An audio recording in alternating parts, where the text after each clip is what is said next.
کبھی کبھی ہم چل رہے ہوتے ہیں، اچانک پیر لڑکھڑاتا ہے یا کوئی چیز پیر میں آ جاتی ہے جس کی وجہ سے ہم بس گرنے والے رہتے ہیں، اور پھر اچانک کوئی چیز سہارے آ جاتی ہے جس کے ذریعے ہم بچ جاتے ہیں۔ کبھی ہم سیڑھی پر چڑھ رہے ہوتے ہیں، اتر رہے ہوتے ہیں، اچانک پیر پھسلتا ہے اور بھیانک طریقے سے ہم گرنے والے ہوتے ہیں، ہماری جان خطرے میں رہتی ہے، لیکن پھر اچانک کوئی چیز ہاتھ میں آ جاتی ہے، کوئی سہارا آ جاتا ہے جس کی وجہ سے ہم بچ جاتے ہیں۔ کبھی اسی طرح ہم ٹرین میں سفر کر رہے ہوتے ہیں، کہیں اور سفر کر رہے ہوتے ہیں، کوئی چیز، کوئی ٹرالی وغیرہ سامنے سے گزرتی ہے، ہوا سی لگتی ہے، گویا کہ انسان کی جان بالکل کچھ سیکنڈ سے بچ جاتی ہے۔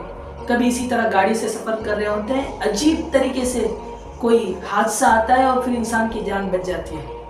یہاں تک کہ عجیب لوگوں کو میں نے دیکھا ہے، گاڑی بالکل کچومر ہو جاتی ہے، بچنے کی انسان کی امید نہیں ہوتی، لیکن انسان وہاں سے بچ کر نکلتا ہے۔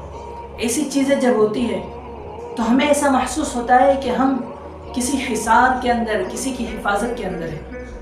واقعتاً ہم ایک حصار اور ایک حفاظت کے اندر ہیں۔ وہ حفاظت، وہ کون سی حفاظت ہے، کون سا حصار ہے؟ وہ حصار دعاؤں کا ہے، دعاؤں کی حفاظت میں ہم رہتے ہیں۔ یہ دعا ہمارے کسی عزیز، کسی پیارے، کسی دل رکھنے والے کے دل سے کبھی نکلی ہوتی ہے، جو ایسے وقت میں کارگر ثابت ہوتی ہے، کام کر جاتی ہے۔ یاد رکھنا، یہ دعا ضروری نہیں ہے کہ آپ ہی کی دعا ہو، آپ ہی کے کسی دوست کی دعا ہو، آپ ہی کے کسی بزرگ، کسی بڑے، کسی والدین کی دعا ہو، ضروری نہیں، کسی انجانے کی بھی دعا ہو سکتی ہے۔ انجانے میں اگر آپ نے کبھی کسی کی مدد کی ہو اور اس کے دل سے کچھ دعا یا کلمات نکل گئے ہو، ایسی دعائیں بھی آ کر ایسے لمحات میں انسان کی جان مال کی حفاظت کر جاتی ہے۔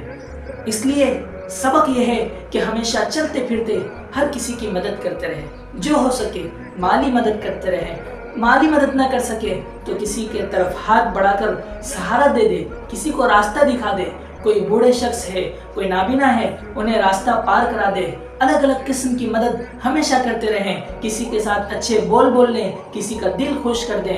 یہ ساری چیزیں کرنے سے انسان دوسروں کے دل جیت لیتا ہے، اور سامنے والے کے دل سے اس وقت جو دعا نکلتی ہے، وہ دعا انسان کو عین مصیبت کے وقت، عین بلا اور آفت کے وقت ایسی کام آتی ہے جس کی وجہ سے انسان جانی اور مالی نقصان سے محفوظ ہو جاتا ہے۔